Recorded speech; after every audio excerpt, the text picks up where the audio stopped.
Okay, as you can see in the video that I have either just posted, the one previous to this one, or that you're going to see in the video that I post after this one, I'm not sure.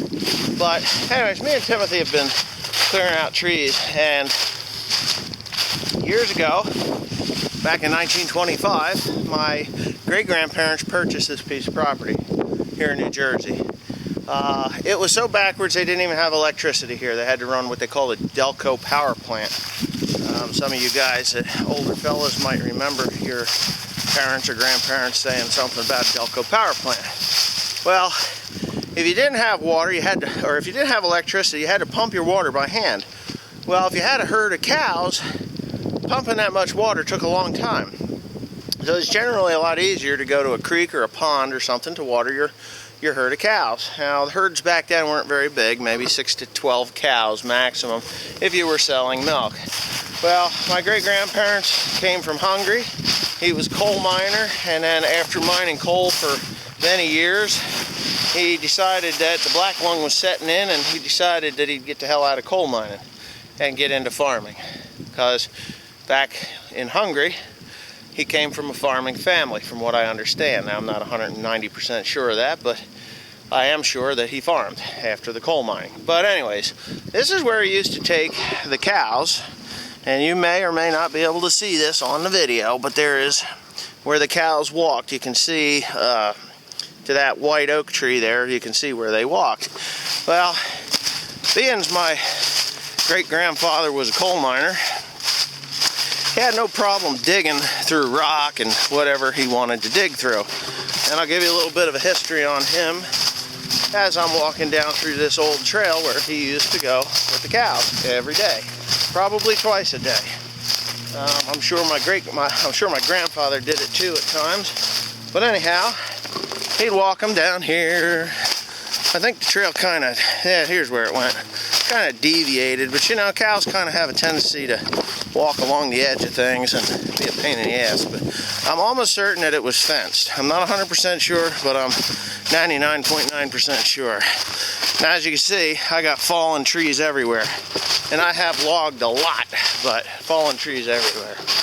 So anyways, you can see as I'm walking at about, I don't know, 80 years ago, 88 years ago, he used to do this. You could see where the trail was. And he'd bring the cows, and I'm sure they were pretty thirsty by the time they got to this point, and they'd be almost on a dead run. Now, the funny thing is, the cows left the farm to come down here to get this drink.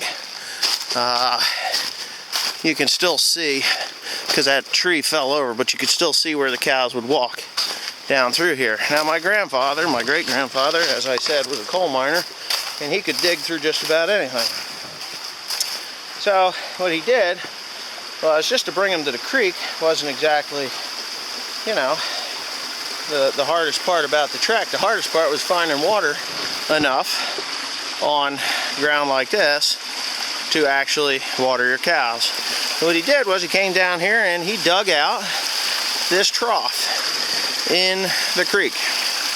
He dug that out of there so that the cows would come and they could line up and get a drink as the water would run down. It's deeper down here than it is over there. Now, it has changed quite a lot since I was a kid. I'm 41 years old, almost 42. And if you look, I don't know if you can see it, but each one of these rocks are fractured. Now, if I remember right, and I'm not sure if I am, but I'm going to get out my iPhone, I was told that those fractures are exactly due north.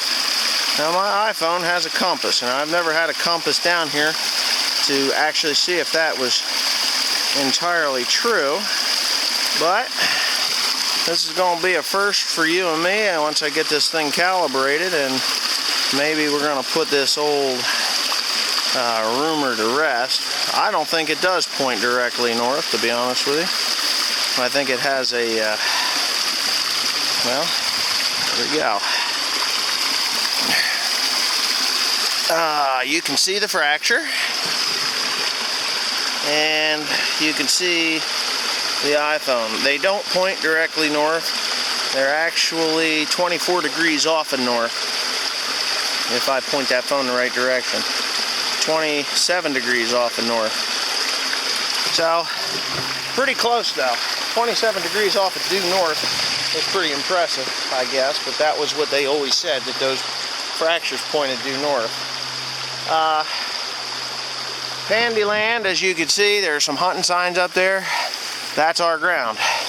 This ground actually belongs to another family that lives, they still own the property. The Rumpels, or Dalrymple was their name. And I don't know whether my great-grandfather ever asked them to do it. I'm not sure, but there was never any problems, from what I remember. So, anyways, that's that. Now, electricity came to the farm. Well, electricity came to the farm, and then they no longer did this because they had a dug well there. There was a dug well. There was two dug wells, but there was they dug an artesian well, which is the type that 99% of people have these days, if you have country living water. So yeah, so that's what they did. When they got electricity, they did that, and then they put a tank from the artesian well into the house. And what you would do is you still had to pump it by hand, I think, in the house. I'm not 100% sure of this. It gets a little fuzzy. I'll have to ask my grandmother. She'd know. But anyways, my grandfather turned the well pump on down in the well pit to fill the tank and then forgot about it. Well, it was a great big steel banded riveted tank, and when it got enough pressure in it, that thing blew up and heaved the floor in the house. I'm sure my grandfather caught holy hell for that, because, you know, he didn't, yeah, you know, that was before my grandparents bought the farm from my great-grandparents back in 1959, I think 58 maybe. Anyways, the barn was built in 59, so maybe they did buy it in 59 from my great-grandparents. So anyways, there's your little bit of Pandy Land history. Thanks for watching.